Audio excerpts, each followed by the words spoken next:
एक working salon आपको rent पे मिल रहा है, बट आपके मन में डाउट आ रहा है कि आपको सैलून को रेंट पे लेना चाहिए या नहीं लेना चाहिए। अगर आप भी इस सवाल का जवाब ढूंढ रहे हैं तो वीडियो को एंड तक देखिए। मेरा नाम है सहबा और आपका बहुत बहुत स्वागत है मेरे चैनल पे, जहां मिलती है आपको हिम्मत, हौसला और पैदा होता है यकीन।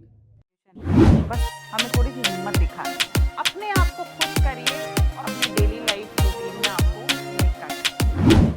इस तरह की मेल्स मेरे पास बहुत ज्यादा आती हैं कि मैम 1-2 साल पुराना सैलून मिल रहा है, क्या हम उसको रेंट पे ले लें, क्या वो हमारे लिए प्रॉफिटेबल होगा या नहीं होगा। सो आज मैं आपको 3 तरीके बताने वाली हूँ। उन तीनों तरीकों को अच्छे से सुनिए, समझिए और अपने लिए सही फैसला लीजिए, राइट डिसीजन लीजिए, ताकि बाद में आपको पछताना ना पड़े। इन तीनों ही तरीकों में से अगर आप किसी भी एक तरीके में फिट बैठ रहे हो तो आपको सैलून रेंट पे ले लेना चाहिए। तरीका नंबर 1, सबसे पहले तो आप ये एज्यूम कर लो कि भाई वो ऑलरेडी लॉस में होगा। हम एज्यूम कर रहे हैं, भले ही वो लॉस में ना हो। अब जब वो लॉस में है तो अब उसको प्रॉफिट में बनाने का चैलेंज आ जाता है कि अब उसको हम प्रॉफिट में कैसे लेके आएंगे।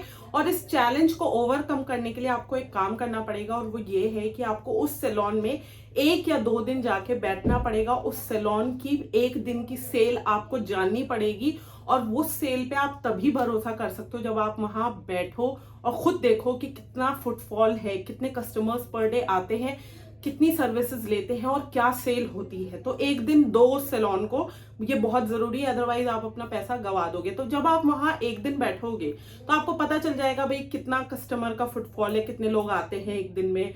तो हम उससे क्या है कि महीने की एवरेज सेल निकाल सकते हैं। फॉर एग्जाम्पल के लिए बता रही हूँ, फॉर एग्जाम्पल आप एक दिन के लिए उस सैलून में बैठे और 2000 की सेल हुई। तो 2000 की सेल हुई तो ये तो आपको पता चल गया क्योंकि आपके सामने हुई है कि भाई 2000 की सेल तो मैंने देखी है। अब 2000 इंटू 30 कर दो, 30 दिन होते हैं, तो कितनी हो गई टोटल महीने की सेल जो है सैलून की 60,000 तो है।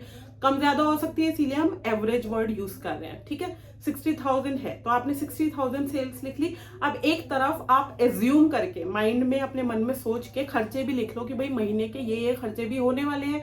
फॉर एग्जाम्पल इतना रेंट जाएगा, महीने की वर्कर्स की सैलरी इतनी जाएगी, प्रोडक्ट इतना परचेज करना होगा, इलेक्ट्रिसिटी बिल इतना होगा, दूध चाय पत्ती का खर्चा इतना होगा।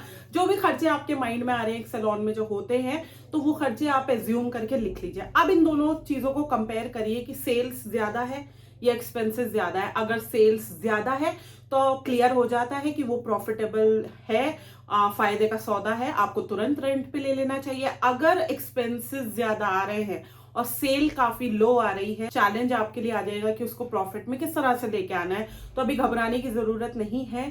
तरीका नंबर 2, अब आपको उस सैलून की मार्केट रिसर्च करनी है, यानी कि आपको आसपास देखना है और कितने सैलून है, वो सैलून चलते हैं या नहीं चलते हैं।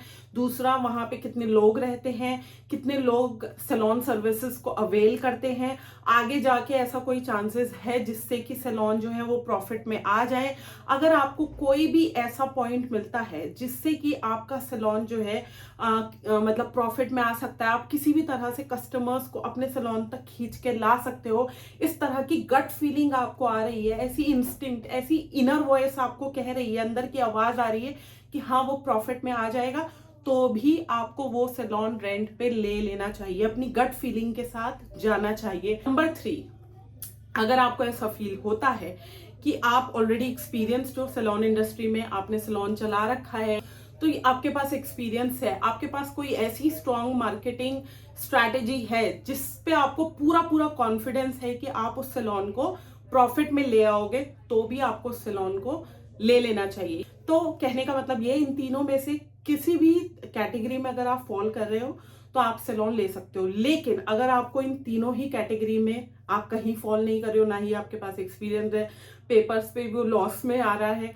और ना ही आपको ऐसी कोई गट फीलिंग आ रही है, तो यहाँ पे मैं आपको एडवाइस करूंगी, सलाह दूंगी कि प्लीज अभी होल्ड ऑन, रुक जाइए, जल्दबाजी ना करिए और गहराई से सोचिए।